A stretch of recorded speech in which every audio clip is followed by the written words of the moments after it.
வணக்கங்க. ஒரு உயிரை எடுக்கிறதுக்கு எப்படி மனசு வருது? அப்படி என்ன ஜாதி வெறி, மத வெறி, இன வெறி, மொழி வெறி இதெல்லாம் நமக்கு தேவையே இல்லை.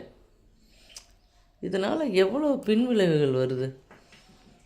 இதெல்லாம் நியாயமா, தர்மமா, நீதியா?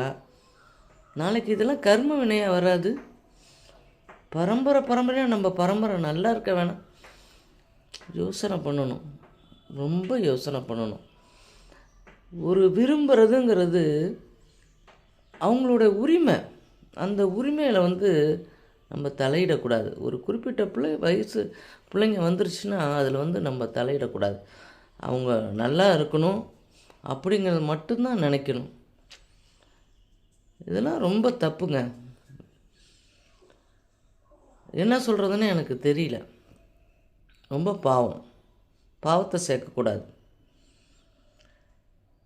மற்றவங்களுக்காக நம்ம படிச்சிருக்கோம். அப்போ படித்ததுனால என்ன பிரயோஜனம்? ஒரு பயனும் இல்லையே.